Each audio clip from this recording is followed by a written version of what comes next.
शंकरादिनाथ भगवान की जय। मंगलम भगवान वीरो मंगलम गोतमोगणी मंगलम कुंदे कुंदाद्यो जैन धर्मोस्तु मंगलम मोक्ष मार्गस्य नेतारं भेतारं कर्मभूवृतां यातानां विश्वतत्त्वानं वन्दे तद्गुणलब्धे जीवमजीवमदब्बं जिणवरवसेण जैण दीणेट्ठं देविन्दविन्दवन्दं वन्दे तं सभ्यदा शिरसा। बोलिए अनंतानंद सिद्ध परमेष्ठी भगवान की जय। बोलिए प्रथम तीर्थंकरादिनाथ भगवान की जय। बोलिए मूलनायक श्री शांतिनाथ भगवान की जय। बोलिए चिंतामणि पारसनाथ भगवान की जय।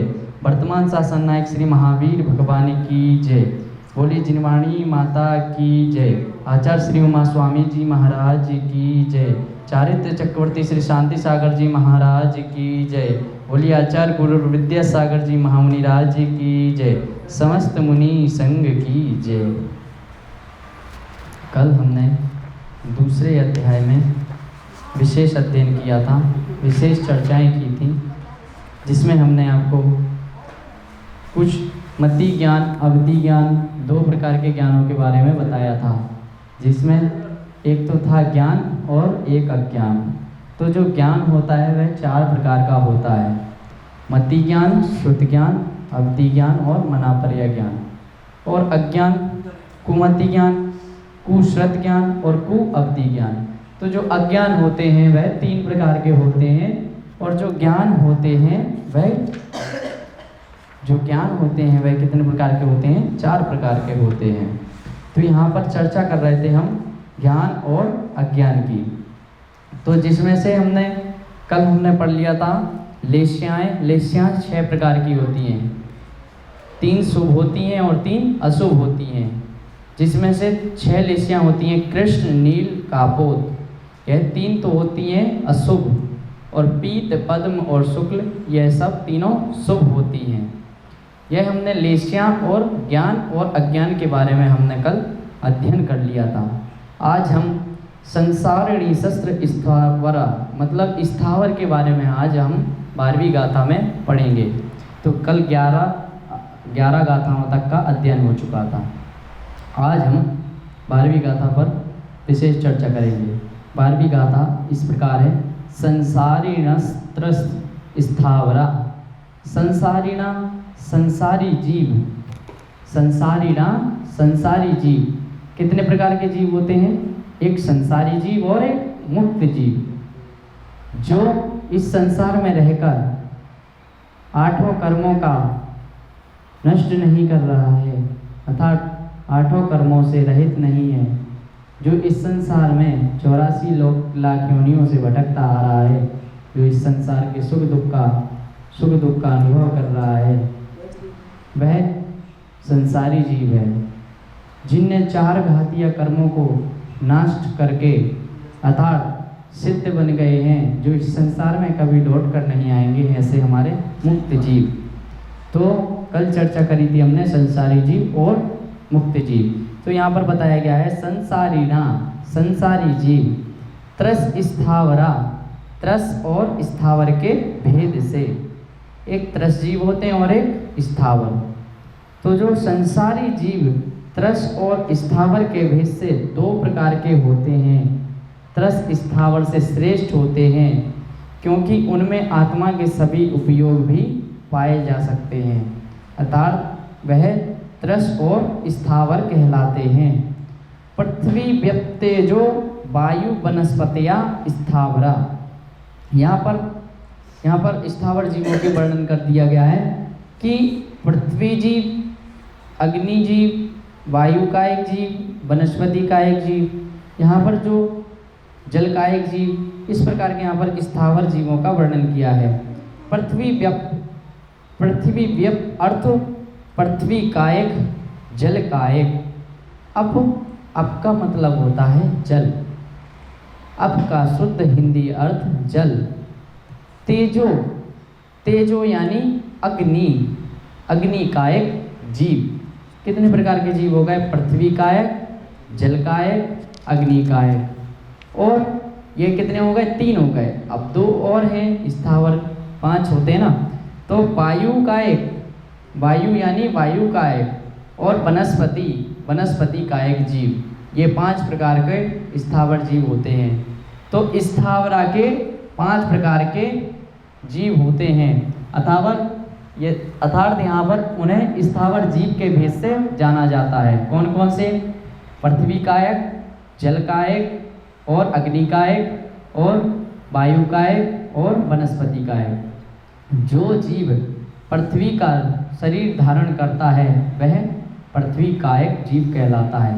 कायक, आप सोचेंगे कि कायक का अर्थ क्या है? तो कायक यानी काया, शरीर, जो आपका शरीर है। आप किस रूप में हैं? आप मनुष्य रूप में हैं। आपका अगला जन्म अग्नि कायक के रूप में होता है, तो आप किसकी काया धारण करेंगे? अग्नि की, अर्थात आप अग्नि का रूप धारण करेंगे। तो अग्नि कायक जीव। पृथ्वी कायक यानी जो पृथ्वी का शरीर जो काया रूप धारण करता है वह पृथ्वी कायक जीव कहलाता है। जल कायक जो जल का शरीर काया धारण करती है वह जल कहलाता है, वह जल कायक जीव है। और अग्नि कायक जीव जो अग्नि का शरीर धारण करता है वह अग्नि कायक जीव है। वायु कायक जो वायु का शरीर धारण करता है वह वायु कायक जीव है। वनस्पति जो वनस्पति कायक जीवों का धारण करता है, जो वनस्पति का शरीर धारण करता है वह वनस्पति कायक जीव कहलाता है। अर्थात यहाँ पर पृथ्वी भी होती है, जल भी होता है, अग्नि भी होती है, वायु भी होती है और वनस्पति होती है।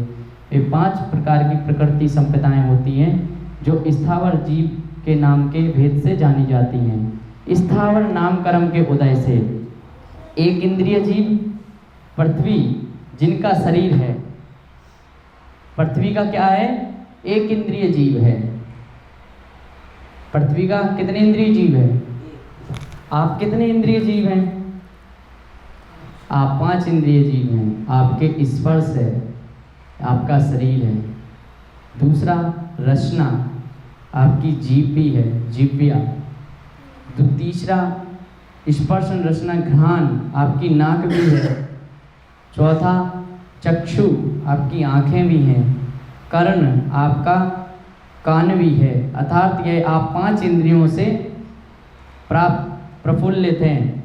अर्थात यहाँ पर जो एक इंद्रिय जीव जिनका सिर्फ शरीर ही होता है वह ऐसे जीव स्थावर जीव कहलाते हैं। स्थावर जीवों के सिर्फ एक इंद्रियां होती हैं, पृथ्वी कायक, जल कायक, अग्नि कायक, वायु कायक, वनस्पति कायक। ये 5 प्रकार के जीव हैं। इनके स्पर्श इंद्रियां ही होती हैं, जिनका शरीर ही होता है।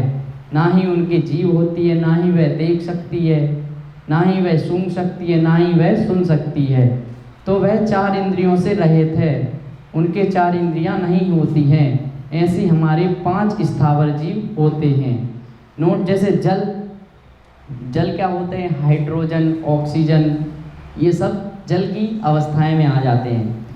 जल जीव अरहंत मूर्त के बाद और आत्मा में इस जल का जो प्रपन्न होता है, लेने जा रही है, अभी विक्रय कर रही है, वह सब क्या है? जल जीव कहलाते हैं। जल का एक जीव जब उस जीव में उस पानी का ही जन्म ले लिया, हमने बताया ना अभी कि जब जीव जिस कायक का रूप धारण कर लेता है वह वही कायक जीव कहलाता है। जो 5 प्रकार के स्थावर जीव हैं जिसका भी शरीर धारण कर लेता है वह वही कायक जीव कहलाता है। जैसे यहाँ पर बताया है, जब उस जीव ने उस पानी में जन्म ले लिया तो वह क्या बन गया? जल कायक जीव। अतः जल काया उबालने के बाद जब जीव रहित हो गया, उसे पी लिया, वह क्या हो गया? जल काया। अर्थात जीवों का उनसे अलग हो जाना, जीवों का विलुप्त हो जाना। जब पानी उबल जाता है तो वहाँ जीव उत्पन्न नहीं रहते, उस पानी के अंदर की क्षमता को खत्म कर देते हैं जीव। अर्थात हमें पानी भी हमेशा उबला हुआ पीना चाहिए। कहते हैं ना कि पानी उबला हुआ एवं छना हुआ पानी पीने की 48 मिनट की क्षमता होती है। तो ऐसे उबले हुए पानी को पीने से जीवों का खत्म हो जाता है उसमें रहना। तो जीव रहित ऐसा जल कायक, जल को छानने के बाद त्रस जीव अलग हो जाते हैं। छोटे छोटे त्रस जीव रहते हैं जिनके 1 इंद्रिय, 2 इंद्रिय, 3 इंद्रिय तक रहते हैं, जो वह त्रस जीव कहलाते हैं। 1 इंद्रिय, 2 इंद्रिय, 3 इंद्रिय, तो वह त्रस जीव उसमें रहते हैं जल में। तो वह उबलने के बाद सब अलग हो जाते हैं। उसे उबालने के बाद जल कायक 1 इंद्रिय जीवी नष्ट हो जाते हैं, वहाँ से उसमें से नष्ट हो जाते हैं 1 इंद्रिय जीवी उबलने के बाद। यहाँ पर 14वीं गाथा में बताया है कि द्वि इंद्रिय याद यत्रस्ता, अर्थात द्वि मतलब 2 इंद्रिय, इंद्रिय इंद्रियां 5 प्रकार की इंद्रियां, आदया आदि वाले, त्रसा त्रस है कि 2 इंद्रिय आदि वाले जीव त्रस जीव हैं। अर्थात द्वे त्वे चतुर्य पंचेंद्रिय जीव भी त्रस कहलाते हैं। द्विइंद्रिय, त्रिइंद्रिय, चतुर्इंद्रिय और पंच इंद्रिय वाले भी जीव यहाँ पर बताया गया है कि त्रस जीव भी कहलाते हैं। ये त्रस नाम कर्म के उदय से होते हैं। पंचेंद्राणी, पंच इंद्रियाणी, इंद्रियां भी कितने प्रकार की होती हैं? 5 प्रकार की होती हैं। कौन कौन सी होती हैं? स्पर्शन इंद्रिय, रसना इंद्रिय, घ्राण इंद्रिय, चक्षु इंद्रिय और कर्ण इंद्रिय। तो पंच इंद्रिय इंद्रियां 5 प्रकार की होती हैं जिनसे जीव की पहचान हो। आपके अगर नाक नहीं होगी, घ्राण इंद्रिय नहीं होगी, तो हम आपको पंच इंद्रिय जीव बोल सकते हैं क्या? नहीं बोल सकते हैं।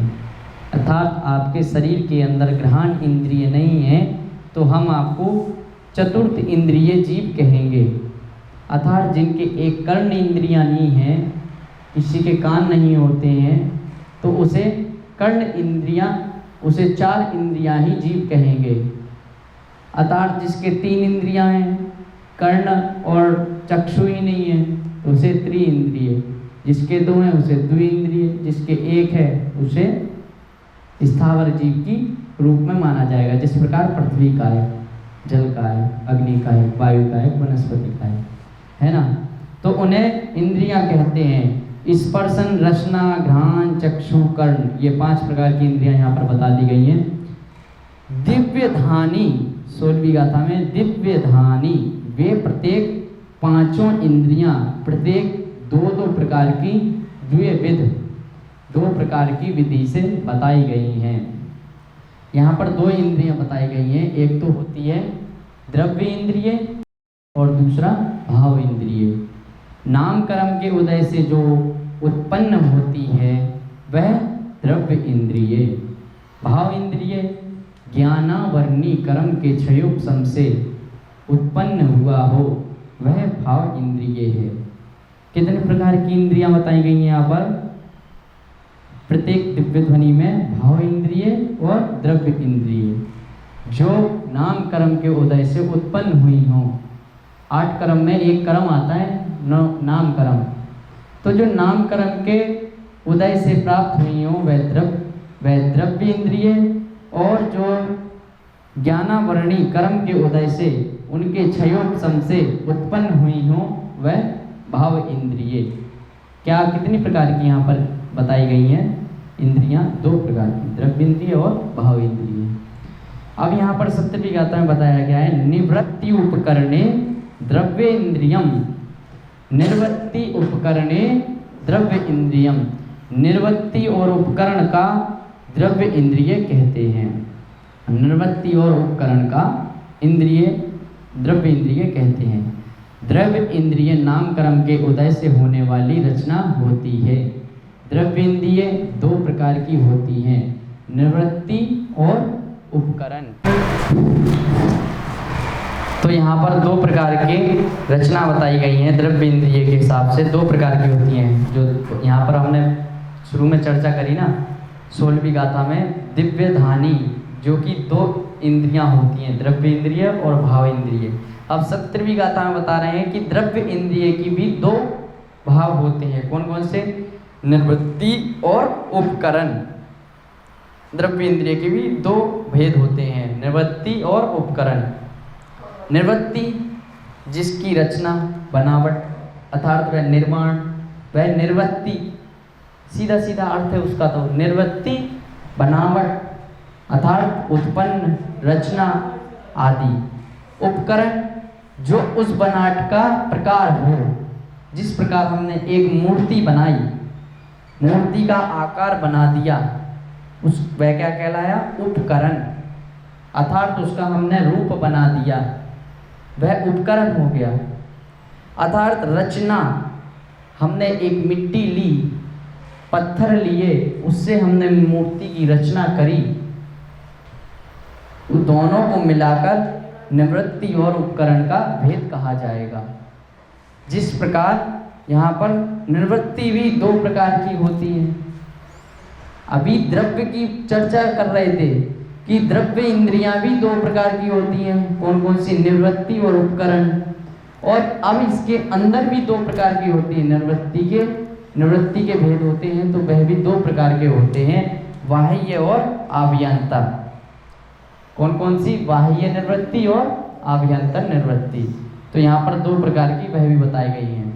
और उपकरण के भी दो दो भेद बताए गए हैं कि जो निवृत्ति और उपकरण है, तो निवृत्ति के तो भेद हो गए, बाह्य निवृत्ति और आभ्यंतर निवृत्ति। और उपकरण के बाह्य उपकरण और आभ्यंतर उपकरण दोनों की सेम है कि बाह्य उपकरण और आभ्यंतर उपकरण, और निवृत्ति का बाह्य निवृत्ति और आभ्यंतर निवृत्ति।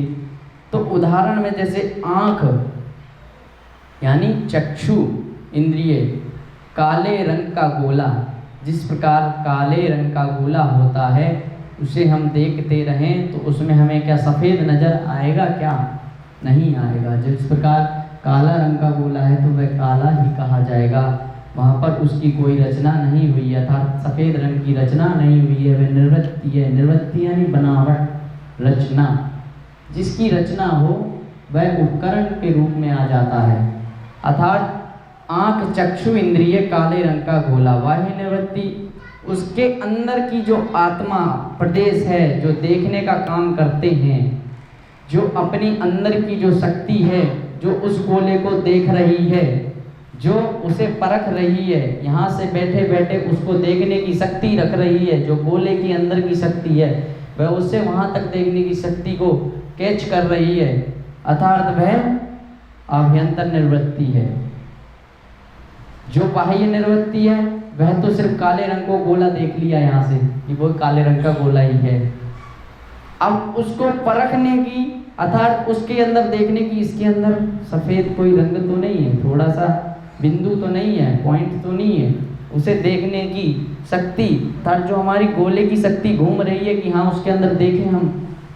किसी ने कहा कि उसके अंदर सफ़ेद की दाग है काले गोले के अंदर, तो हम उसे देख रहे हैं, अर्थात उसके अंदर है ही नहीं और हम देख रहे हैं। तो जो हमारी शक्ति है घूम रही है, वह देख रही है कि उसके अंदर नहीं है, तो वह आभ्यंतर निवृत्ति है, अर्थात उसे आभ्यंतर निवृत्ति का रूप कहा जाएगा। जो उपकरण आँख के अंदर से आँख को संभाले हुए, जैसे काले गोले के चारों तरफ कोई सफ़ेद भाग है तो उसे देखना।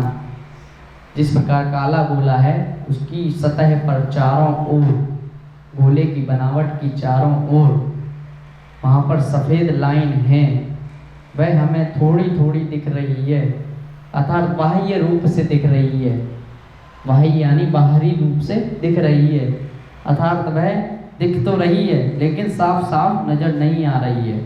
उसके अंदर के आत्मा के प्रदेश नहीं दिख रहे हैं, बिल्कुल साफ लाइन नहीं दिख रही है, अर्थात आत्मा के अंदर के प्रदेश नहीं दिख रहे हैं। ऊपर से दिखने वाला कान बाह्य उपकरण कहलाता है, और आभ्यंतर उपकरण वह कहलाता है जो सुनने और देखने की शक्ति को भी रखता है। जैसे आँख की रक्षा बाहर से किसकी की जाती है? आँख की रक्षा कौन करता है? अपने आँख के ऊपर क्या है? पलक, भुएं, अर्थात यह हमारी आँखों की रक्षा करते हैं। अर्थात जो हमारी रक्षा करते हैं, भुएं आदि करती हैं, वह बाह्य आभ्यंतर कहलाते हैं, अबाह्य उपकरण कहलाते हैं।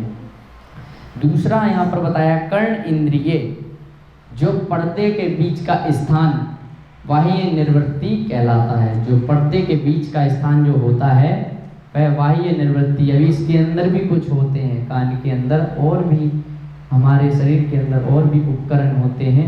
यह तो बाह्य निर्वृत्ति में बता दिया है कि बाह्य उपकरण हो गया। उसके अंदर के आत्म प्रदेश जो कै का काम कर रहे हैं, सुनने का, अर्थात जो उसके अंदर है वह सुनने का भी काम कर रहे हैं। आत्मा के प्रदेश हैं जो उसके अंदर, वह क्या है, आभ्यंतर निर्वृत्ति कि जो बाह्य निर्वृत्ति है, जो अंदर कान के अंदर जो पर्दा है, जो उस पर्दे के बीच का स्थान है, जो छिद्र है, उसको परख रहा है, वह तो हो गया बाह्य निर्वृत्ति।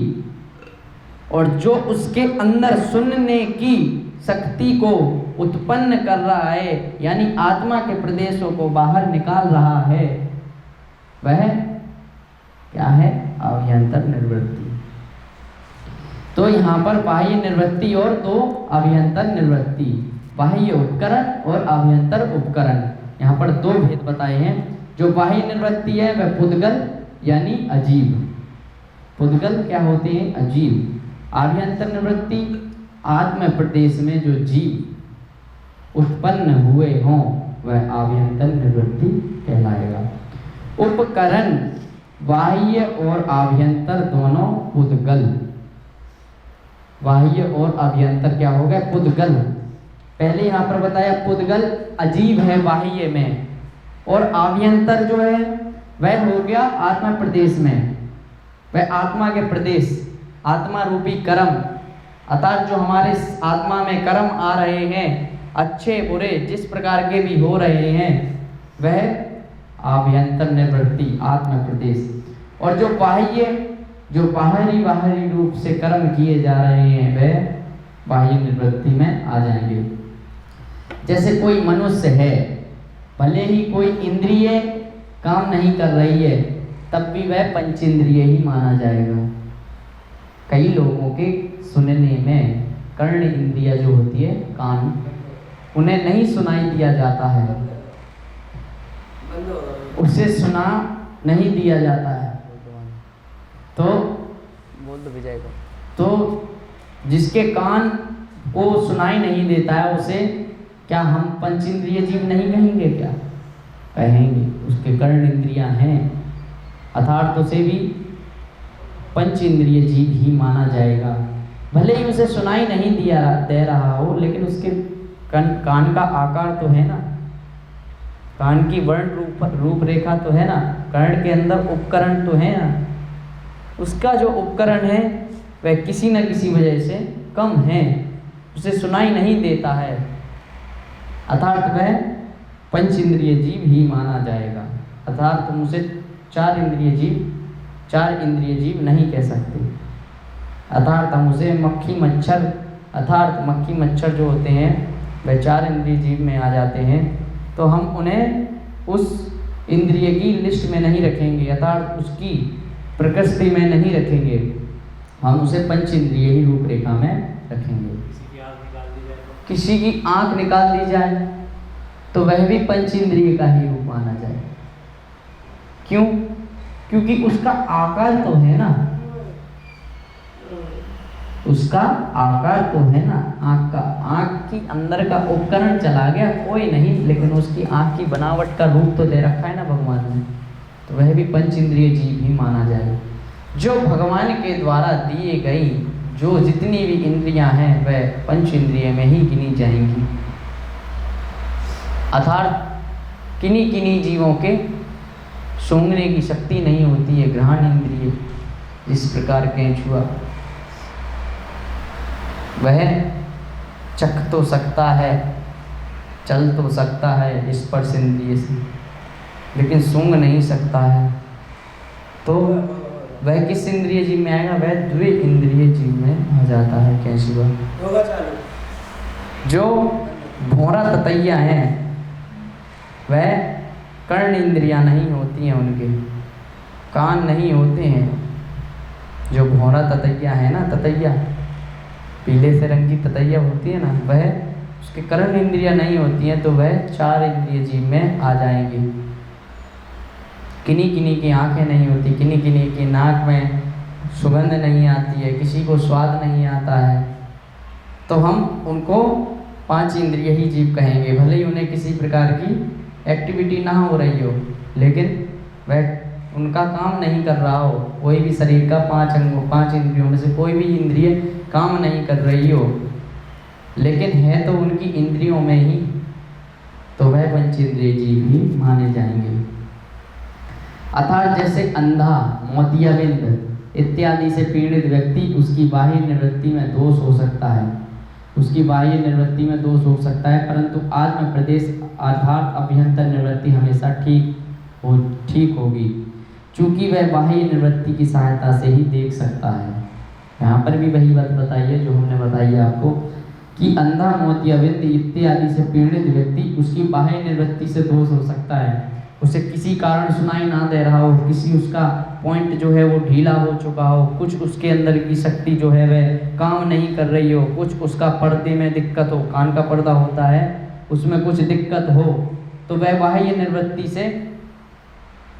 निवृत्ति का कारण है, लेकिन अंदर के आत्म प्रदेश तो उसके सब ठीक ही है ना, उसका कान का हिस्सा तो है ही ना, उसका कान के उपकरण तो उस वहाँ पर स्थित हैं, तो वह आभ्यंतर निवृत्ति कहेंगे। तो यहाँ पर 2 प्रकार की निवृत्तियों के बारे में आज हमने चर्चा करी है।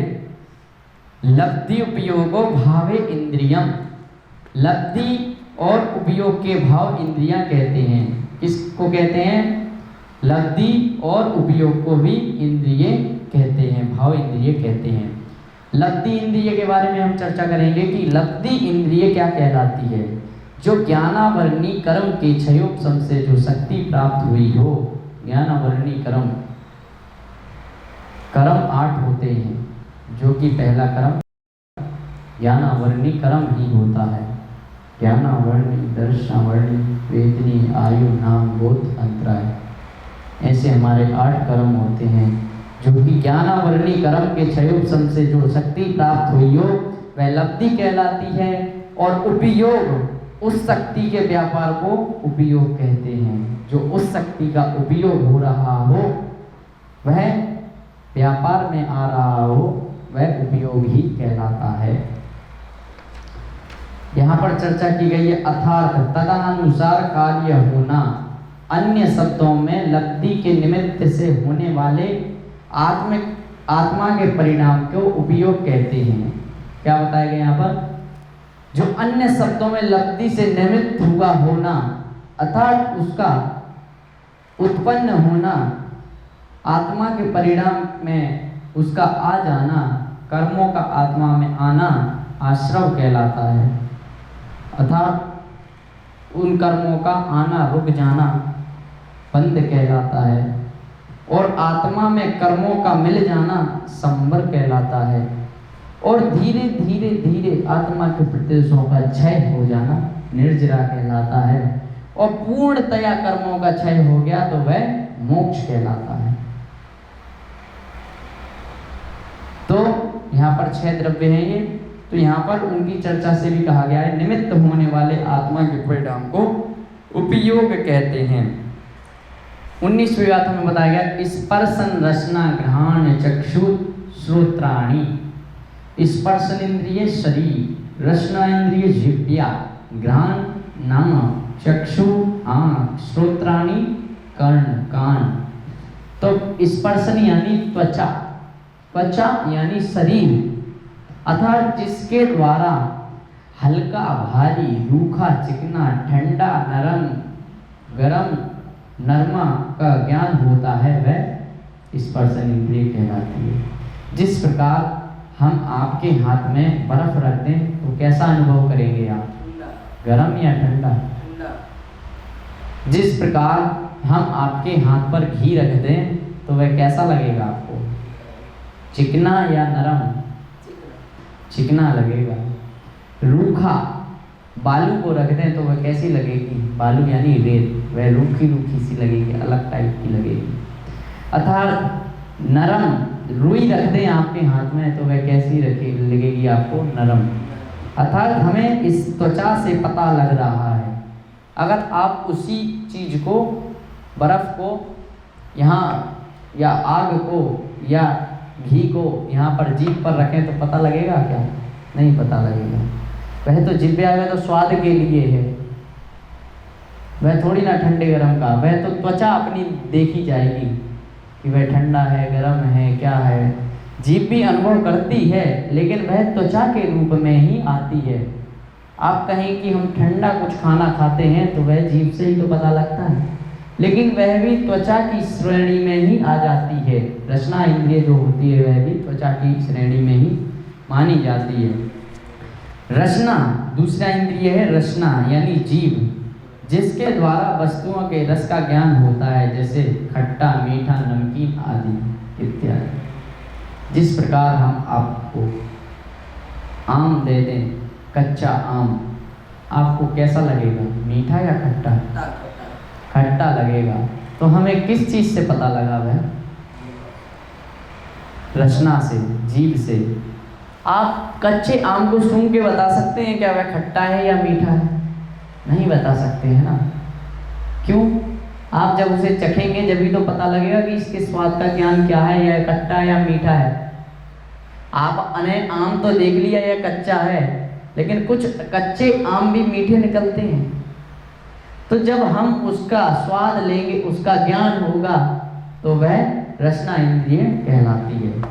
अर्थात तीसरे इंद्रिय घ्राण यानी नाक, जिस वस्तु के द्वारा गंध और सुगंध का ज्ञान होता है वह घ्राण इंद्रिय है। जैसे फूलों की खुशबू क्या है? फूलों में खुशबू होती है जो वह, उसमें सुगंध होती है या दुर्गंध होती है? सुगंध। हम किसी कचड़े के ढेर के पास आपको खड़ा कर दें तो आपको वहाँ पर सुगंध आएगी या दुर्गंध? दुर्गंध। अर्थात यह किस इंद्रिय की हमें जानकारी हो रही है? किस इंद्रिय से जानकारी हो रही है? घ्राण इंद्रिय से जानकारी प्राप्त हो रही है। अर्थात हम कर्ण इंद्रिय से हम जान पाएंगे कि ये घ्राण इंद्रिय का ही विषय है। जो फूल है उसे हम कर्ण इंद्रिय के द्वारा वो सूंघ सकते हैं क्या? कर्ण इंद्रिय द्वारा फूल को सूंघ सकते हैं क्या? कान द्वारा नहीं सूंघ सकते, क्योंकि वह कर्ण इंद्रिय का विषय नहीं है, वह घ्राण इंद्रिय का विषय है। वहाँ पर घ्राण इंद्रिय ही काम करेगी। फूल की सुगंध जीभ से नहीं ली जा सकती है, छू करके नहीं बता सकते हैं कि ये इसकी सुगंध ऐसी है या इसकी दुर्गंध ऐसी है। वह तो हमें नाक से ही पता लगेगी, अर्थात वह में घ्राण इंद्रिय का विषय है। चक्षु इंद्रिय, जिसके द्वारा वस्तुओं का रंग आदि का ज्ञान होता है, वह चक्षु दर्शन। रूप देखा जाए जैसे काला, सफेद, नीला, लाल, हरा, किन्हीं प्रकार के रंगों का ज्ञान होना चक्षु दर्शन है। किसी भी प्रकार की पुस्तक देखिए आप, यह पुस्तक है, यह जिनवाणी है, इसका रंग सफ़ेद है, अर्थात इसे कोई लाल कह सकता है क्या? नहीं कह सकता है। क्यों? यह चक्षु दर्शन का विषय है। घ्राण इंद्रिय इसे सूंघ के तो बता नहीं सकती, इसे देख के तो बता नहीं सकती। इसे देखेगा कौन? चक्षु दर्शन। अर्थात चक्षु इंद्रिय ही से जान सकती है कि यह रंग कैसा है। कोई ना इसे काला बताएगा, ना ही लाल बता सकता है। तो यह चक्षु इंद्रिय का विषय है।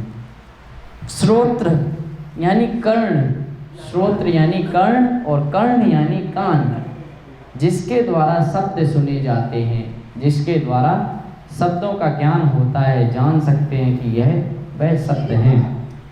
जिस प्रकार हम अपनी वाणी माइक में बोल रहे हैं, आपको नाक से सुनाई दे रही है क्या? अनुभव कर रहे हैं क्या? आप नाक से सुन सकते हैं क्या? नहीं सुन सकते हैं ना। आप मेरी बातों को देख तो रहे हैं किस प्रकार बोल रहे हैं, लेकिन सुन किस विषय से रहे हैं आप? कर्ण इंद्रिय की निमित्त से जान रहे हैं आप।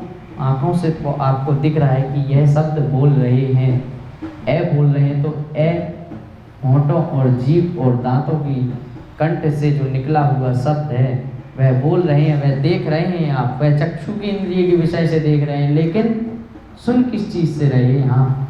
वह कर्ण इंद्रिय से सुन रहे हैं। तो जिसके द्वारा शब्द सुने जाते हैं वह कर्ण इंद्रिय है। 20वीं गाथा में बताया है स्पर्श रस गंध वर्ण शब्दास तदर्था। जो स्पर्श रस गंध वर्ण रंग रूप शब्द क्रमशः ऊपर करती हुई पांचों इंद्रियों के विषय हैं, एक इंद्रिय से आगम की ओर कार्य करती हैं, दूसरी इंद्रिय से नहीं करती हैं, वह स्पर्श रस गंध वर्ण कहलाती हैं। अर्थात 21वीं गाथा में बताया श्रुत मुनि इंद्रियस्य, श्रुत मनि इंद्रियस्य, श्रुतम यहाँ पर संधि विच्छेद करेंगे, श्रुतम मनि इंद्रियस्य यानी श्रुतम अनिंद्रियस्य। श्रुतम यानी श्रुत ज्ञान, जिस प्रकार मति ज्ञान से जाने हुए पदार्थ को विशेष ज्ञान कहते हैं, वह श्रुतम यानी श्रुत ज्ञान कहलाता है।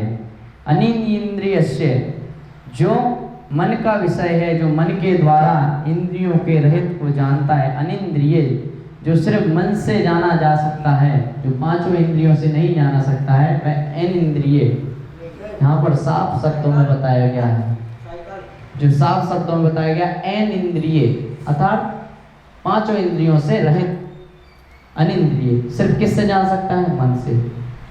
तत्वार्थ सूत्र में 5 इंद्रियों के साथ एक 6 इंद्रियां भी बताई हैं। छठी इंद्रिय कौन सी होती है? मन। साफ साफ बताया गया है कि जो छठी इंद्रिय का रूप दिया गया है वह मन है। 5 इंद्रियां तो हैं, स्पर्शन रस, स्पर्शन यानी रसना घ्राण चक्षु कर्ण, ये तो 5 इंद्रियां हैं ही, और छठी इंद्रिय मन का भी यहाँ पर 6 इंद्रियों में विभाजित किया गया है।